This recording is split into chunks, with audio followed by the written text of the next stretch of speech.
জিয়াউর রহমানের পিতার নাম ছিল মনসুর রহমান। 1947 সালে দেশভাগের পরে মনসুর রহমান সাহেবকে প্রশ্ন করা হয়েছিল, আপনি কোথায় থাকতে চান, পূর্ব পাকিস্তান নাকি পশ্চিম পাকিস্তানে?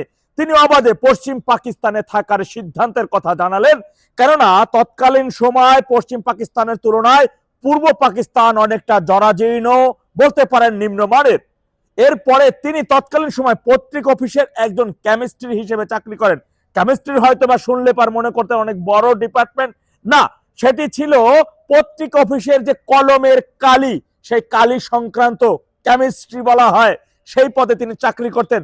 ওই সময় কিন্তু পূর্ব পাকিস্তানে ব্যাপক পত্রিকা অফিস ছিল, অনেক আজাদি সহ অসংখ্য পত্রিকা অফিস আরো ছিল, কিন্তু তিনি পূর্ব পাকিস্তানে থাকার মনোবেশই করেন নাই, সেই সিদ্ধান্তের কথা জানান নাই। তিনি স্থায়ীভাবে পাকিস্তানে গিয়ে বসবাস শুরু করেন।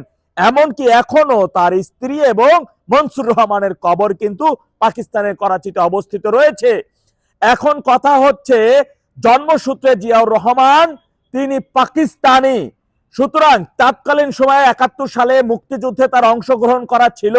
তিনি যেহেতু তৎকালীন সময় আমাদের পূর্ব পাকিস্তান অন্তর্ভুক্ত একজন সরকারি কর্মচারী, একদিকে চাকরি বাঁচানো, সিনিয়র অফিসারের নির্দেশনা, অর্থাৎ এই দেশের মুক্তিযুদ্ধকালীন যে সরকার আমাদের ছিল আপনারা জানেন, সেই সরকারের নির্দেশ ক্রমে তার মুক্তিযুদ্ধে অংশগ্রহণ করা ছিল।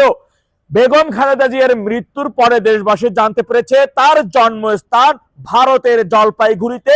তিনি জন্মসূত্রে একজন ভারতীয়, অর্থাৎ সেই তার সেখানেও দেখেছেন সেই জলপাইগুড়িতে তার প্রতিবেশীর মধ্যে শোক। কিন্তু এখন আমার কথা হচ্ছে, দেশের একজন সাবেক নারী প্রধানমন্ত্রী বা প্রথম নারী প্রধানমন্ত্রী, আমরা তার মৃত্যুর পরেই প্রজন্ম কেন জানতে পারলো যে তিনি তার জন্মের প্রায় 15 বছর পর্যন্ত ভারতের জলপাইগুড়িতেই হেঁটেছেন, চলেছেন, সেখানে বড় হয়েছেন।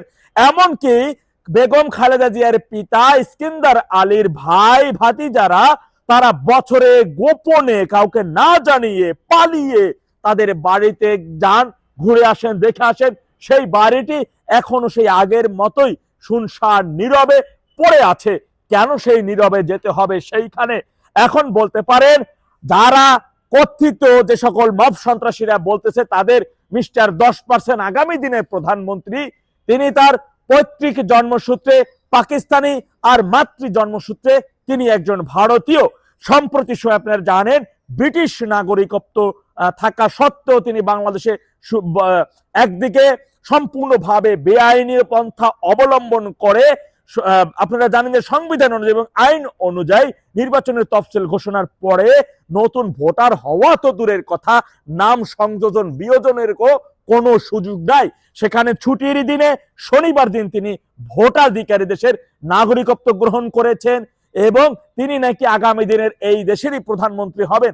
আপনাদের কাছে আমার প্রশ্ন, ভাইয়েরা আমার, এমন ব্যক্তি আগামী দিনের প্রধানমন্ত্রী হইলে তার উন্নয়নটা পাকিস্তানের জন্য কতটা হইতে পারে, ভারতের জলপাইগুড়ির জন্য কতটা হতে পারে, আর বাংলাদেশের জন্য কতটা হতে পারে। সুতরাং আমি আপনাদের কাছে বিনয়ের সাথে অনুরোধ করব, সাজানো গোছানো দেশকে ধ্বংস করে দিয়ে ক্ষমতা দখল করা অবৈধভাবে আজকে যারা আপনার বাড়িতে গিয়ে ভোট চাইতেছে তারা অবৈধ প্রার্থী, তারা বাংলাদেশের আইন এবং সংবিধান অনুযায়ী অবৈধ ব্যক্তি। সুতরাং আপনার বাড়িতে যে সকল অবৈধ প্রার্থীরা ভোট চাইতে যাবে তাদের প্রতিহত করার দায়িত্ব আপনাদের। আগামীতে দেশ বাঁচাতে হলে, আমাদের শান্তিপূর্ণভাবে থাকতে হলে, সাজানো গোছানো দেশটাকে যারা ধ্বংস করে দিয়েছে, যারা জুলাই জঙ্গিদের আশ্রয় এবং প্রশ্রয়দাতায় পরিণত হয়েছে, যারা আমাদের স্বাধীনতার আতুরঘর 32 নাম্বার ভেঙে দিয়েছে, যারা আমাদের অসংখ্য ভাইদের নিরপরাধ ভাবে কারাগারে নিক্ষেপ করেছে, তাদের শাস্তি নিশ্চিত করতে হলে অবশ্যই ঘর থেকে বের হওয়া যাবে না, ভোট কেন্দ্রে যাওয়া যাবে না।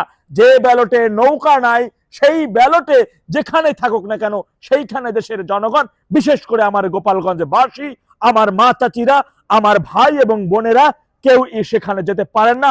বর্জন করুন, ভোট কেন্দ্র বর্জন করুন। যারা আপনার বাড়িতে যে সকল অবৈধ প্রার্থীরা যাচ্ছে, যারা আমার জেলার উন্নয়নের জন্য আওয়ামী লীগ সরকারে রেখে যাওয়া 3,124 কোটি টাকা মেরে দিয়েছে, কমিশন খেয়েছে, সেই সকল অনুপ্রবেশকারী, দেশদ্রোহী, দেশ বিরোধী, সন্ত্রাসী, জঙ্গিদের আশ্রয় প্রশ্রয়দাতা সকল নেতাদেরকে